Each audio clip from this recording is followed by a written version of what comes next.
This is the 5 tech things that you should know about, episode number 42 for June 11th, take number 3. My name is Jeffrey Powers, and it's brought to you by Mosey.com.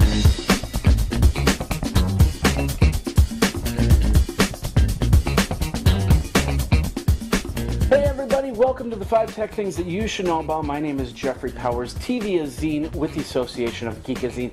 Brought to you over on VodPod, over on Blitz.tv, over on TechPodcast.tv, your Roku, your Boxy, your TiVo, anywhere you need it, we're going to be there for you, and we're going to give you the best 5 things that you should really be aware of, even if you're not a techie type person. And we'll try and keep it to a minimum. So if there's any problems you have with anything, with the way I look, with the way I sound, with the pictures on the back of the wall, with what I say on any of the stuff, please let me know by calling 608-205-4378 or geekazine@gmail.com. Take 3, because we had, basically I borrowed out my main camera. I used my backup camera and the sound wasn't that great. I looked at the video yesterday and I said, I think I'm going to redo it, but before I had a chance to do anything, I got all these calls. I played for a benefit. Apparently I mixed sound for a band called Boys Love Girls, that's it, and White Tie Affair. Interesting new pop music. But anyway, did that, and now I'm going to be recording this, and you're going to be catching that. So if you have any problems, let me know at these numbers. Thanks a lot. All right, they say it is your life online on your computer. You need to back it up, especially if you've got a laptop. You need to back up your drive, and you need to back it up now, and you need to back it up off-site. You never know when there's a fire. You never know when there'll be a flood. You'll never know when there'll be a theft. And that's the key. You want to save all your pictures, your documents, your life. Geek is what you need to know. I'm going to tell you about that right now. Go over to Mosey.com, $4.95 a month per computer. That's the price of a hard drive per year. Add that code GEEK. That gets you an additional 10% off. 10% off by using Geek, and of course you support the 5 tech things you should know about. So use it. Back up now. Back up your life off-site with Mosey.com. All right, ladies and gentlemen, let's talk about the iPhone very, very quickly. You've probably seen everything. Of course, if you go over to geekazine.com, I've detailed it all out there, so we will just skim over this. Basically, bottom line, new OS, it's called the iOS 4, and the reason why they called it the iOS 4 is because it's no longer on a phone. You can get it on your iPad, you might be able to get it on Apple TV down the line, you might be able to get it in your car down the line, you never know. It might be on your refrigerator, the iRefrigerator or something like that. It could happen. It's very possible. Possibility is there, probability is pretty high. We'll basically touch on the cool stuff that will be coming to the iPhone 4 and your 3GS and your 3G for the most part. We'll start with multitasking. Being able to do other things. I love my Stitcher radio, and I love to be able to listen to it and then take a call and continue to listen to it, or find a text message. So multitasking is a big thing I'm waiting for. And the other thing is the folders, putting applications into certain folders. Organization a lot better on the phone. I love that idea. The other thing that on the new iPhone, the iPhone 4, of course it has the front-facing and the back-facing camera. I'll be able to use that program called FaceTime for video conferencing. Still need a Wi-Fi connection, but I bet you somebody might come out with a jailbreak that could probably run FaceTime. I don't know. And of course, iMovie. You'll be able to edit your movies better than on the iPhone 3GS right now through software. You'll even be able to move it over to your iPad and edit it through there and have a lot of great stuff here. Of course, the problem when you buy the iPhone 4 is the tiered plans through AT&T. Although I looked at my tiered plans, I looked at my usage and I found I'm not even making 2 gigabytes a month. I still have to pay that $25, but I won't hit 2 gigabytes unless I really try. So that might be good. We'll see what happens. All right, let's talk a little bit about Microsoft Office. We talked about it a couple weeks ago. It's now live. They went on live on Tuesday. Not only can you get the actual physical box, you can also get the web app program. It's a great program. You'll have Word, you'll have PowerPoint, you'll have Excel. And the best part about it is if somebody sends you a document in Office 2010, you'll be able to open it in Office 2010. However, if you're getting ready, if you're planning to use it on a regular basis, I would still hold off until they, get the bugs out. As an IT administrator, I would tell everybody all the time, wait a little while until some things have been worked out and they've put in like a service pack or something like that. Same case here, especially since your data is up on the web. Office has been around forever, and a lot of people think, well, just because it's been around forever, I think it should be trustworthy. Not all the time.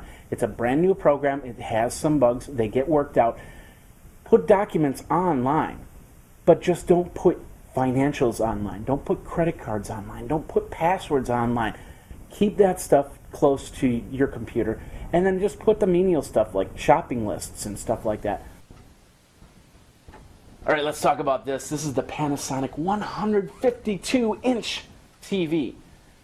It's about 11 feet wide and about 6 feet high, across 12.6 feet.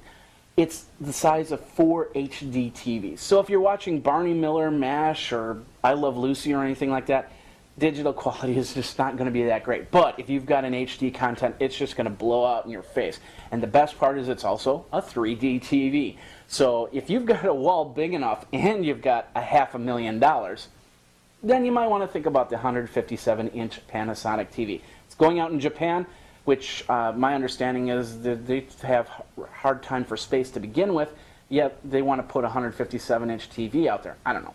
They do have an 85-inch model and a 103-inch model. The 85-inch model is going to cost you $45,000, and a 103-inch model is going to cost you $65,000. But wouldn't it be great to have that on the wall? Ooh, the geekiness comes out. It's beautiful. I don't watch that much TV, but I wouldn't mind my computer screen to be that big. That'd be cool. All right, let's talk about Y2K for a second here. You're going, wait a minute, Y2K, what is this, year 2000? No, it's back, and it's bigger than ever. No, ladies and gentlemen, okay.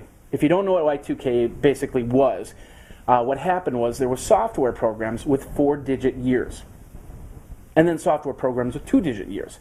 So instead of 1900, it would be 00, 01, 02. So when Y2K came around, you did one of two things. You either fixed the problem, so you had a 4-digit year, or you circumvented the problem by shifting the date. And most people shifted the date to 2011, 2012. Well, guess what?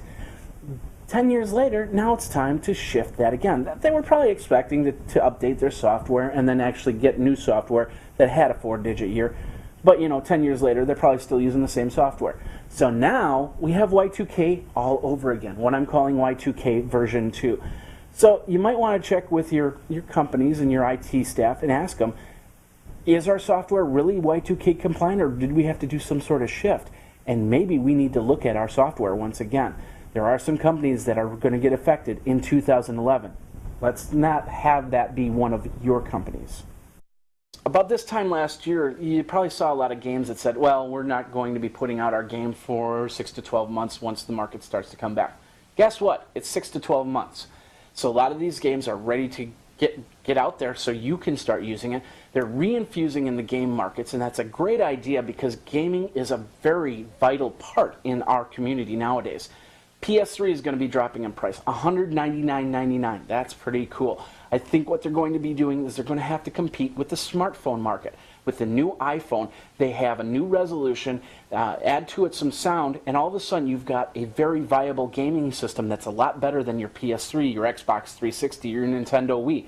And you'll want to use your phone more than you use the game systems. So they've got to get you back to the game systems. Totally understandable. They can't make portable. Well, they can make portable, but they want to have the game systems as well.